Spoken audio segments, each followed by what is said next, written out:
Pak, mungkin bisa diinformasikan terkait kebijakan harga dan distribusi minyak goreng harga head di Bali itu seperti apa, Pak? Terima kasih. Jadi kalau kita berbicara tentang kebijakan harga minyak goreng, ini sudah merupakan kebijakan nasional, yaitu kebijakan satu harga. Ya. Yaitu saya kira teman-teman juga sudah mengetahui untuk minyak goreng kemasan premium di 14.000, kemasan sederhana 13.500 per liter, kemudian yang curah di 11.500 per liter. Nah, kebijakan ini oleh Kementerian Perdagangan sudah dikoordinasikan beberapa kali dengan kami di daerah. Nah, oleh karena itu, untuk menindaklanjuti kebijakan ini tentu dalam rangka pengawalan bersama-sama kita lakukan baik oleh pusat, provinsi, kabupaten kota.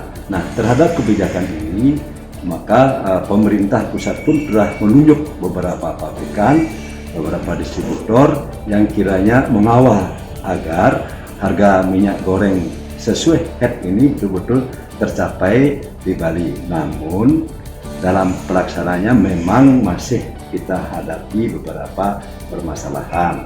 Yang pertama tentang keberadaan atau peredaran minyak goreng sesuai harga head yang dinikmati oleh masyarakat itu ada, namun karena keterbatasan supply dari pabrikan sehingga keberadaannya masih terbatas, ya, masih terbatas sehingga pada saat tertentu di sebuah toko atau retail tersedia dia, namun karena supply yang terbatas mungkin besoknya sudah tidak ada lagi.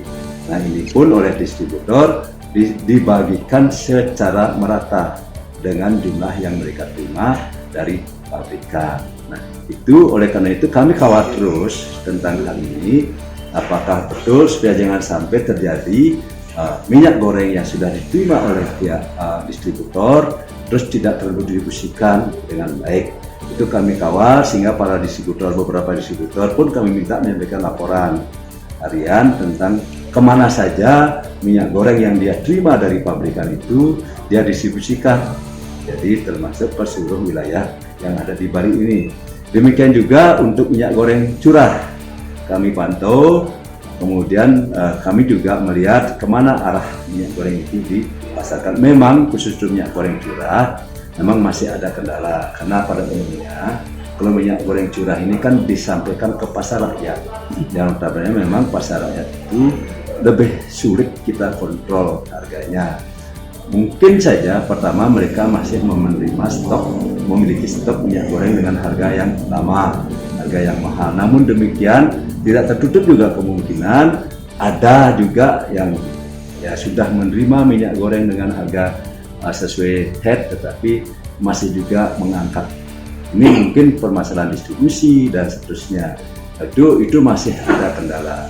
Secara umum kami pantau di lapangan untuk minyak goreng di toko-toko modern swalayan atau retail modern itu dapat kami pastikan harga minyak goreng sudah mencapai 14.000 per liter. Walau sekali lagi ketersediaannya terbatas. Tetapi secara umum juga kami pantau di lapangan harga minyak goreng di pasar rakyat masih bervariasi. Ada yang 14.000, ada yang 15.000 dan tentu memang tidak sampai di atas itu tidak banyak. Ya. Kemudian harga minyak goreng curah itu justru cukup mahal. Jadi bisa sampai 14.000, 15.000 juga berarti minyak goreng curah itu.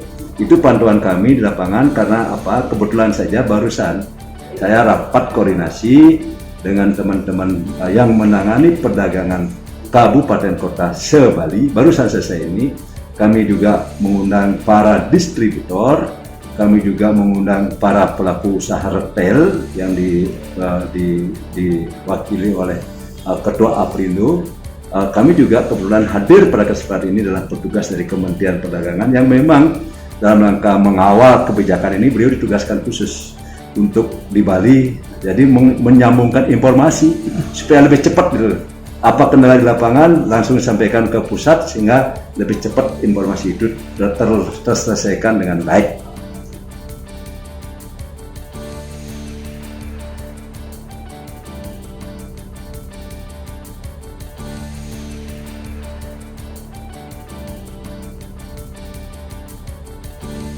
Oke, terhadap kondisi yang ada sekarang ini, terlebih-lebih kita di Bali akan menyambut Hari Raya Nyepi. Oleh karena itu, oleh teman-teman kabupaten kota sesungguhnya mulai minggu kemarin itu dan minggu ini sudah banyak yang melakukan pasar murah, ya, menggandeng Bulog, menggandeng distributor, menggandeng toko-toko modern, sehingga pada pasar murah itu masyarakat mendapatkan harga kebutuhan pokok mereka plus minyak goreng menjadi primadonanya, kemudian pada harga yang wajar atau yang sesuai dengan harga head. Itu yang dari lakukan. Dan tadi berdasarkan laporan memang setelah rapat tadi juga masih ada beberapa kabupaten kota yang akan melakukan pasar murah di tempat-tempat tertentu, sehingga sekali lagi kita ingin masyarakat Bali ketika akan melaksanakan Hari Raya Nyepi ini betul-betul memperoleh kebutuhan mereka secara aman. Itu yang kita lakukan. Kemudian yang kedua, kami terus berkoordinasi dengan distributor yang mendapat penugasan mensuplai minyak goreng ini, memandu terus tentang pendistribusian yang mereka lakukan agar betul-betul merata, tidak terjadi penimbunan. Itu kami lakukan terus. Nah, kemudian yang berikutnya kami juga memohon ke kementerian supaya kuota minyak goreng untuk Bali ditambah lagi. Realitanya memang sangat terbatas sekarang. Kebutuhan kami sekitar 3.500 ton per bulan itu, ya sekarang paling baru terpenuhi hanya baru sekitar 50%-nya. Nah, ini yang kami kejar terus agar pusat juga dari Kementerian Perdagangan lebih memfokuskan lagi alokasi minyak goreng untuk Bali, entah dari pabrik yang mana. Yang penting suplai atau disuplai minyak goreng ke Bali ditambah lagi, mulai pabrikan-pabrikan yang lain. Mungkin sekarang informasinya ada 2 pabrikan besar yang melayani untuk Bali, yaitu Wilmar dan Musimas. Nah, ini yang kami coba koordinasikan terus dengan kementerian agar ini betul-betul disupport sehingga suplai minyak goreng ke Bali makin lama semakin mencukupi kebutuhan kita sehingga tidak terjadi kelangkaan.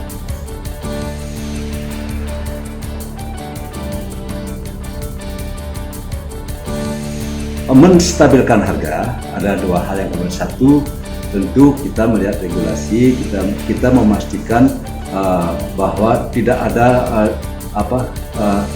disparian distribusi, ya, di satu tempat langka, di satu tempat tersedia dan jumlah yang cukup. Ini tugas kami mengkoordinasikan lintas kabupaten, karena ketika terjadi kelangkaan pasti harga cenderung naik, ya kan, itu hukum pasar kan. Itu yang kami jaga betul. Kemudian yang kedua, untuk menstabilkan harga, kami juga bekerjasama dengan Bulog agar beberapa komoditas tertentu yang langka kira-kira bisa disupport dari Bulog. Kami juga bekerjasama dengan distributor agar kelangkaan tersebut tidak terjadi. Stabilisasi harga kita akan bisa laksanakan ketika suplai dan jumlah yang cukup, ya. Kemudian ada pemerataan distribusi, ya kan. Nah, kemudian untuk mengatasi ini kami selalu melakukan koordinasi, dapat koordinasi lintas stakeholder, baik dari hulunya sebagai produsen, entah di pertanian, di peternakan, kemudian dengan distributor, dengan pihak terkait. Demikian juga sehingga betul-betul ketersediaan ini dulu kuncinya cukup. Kalau tidak ada cukup, biasanya harga bisa kita stabilkan. Kalau ketersediaan langka, itu menjadi permasalahan di pasaran.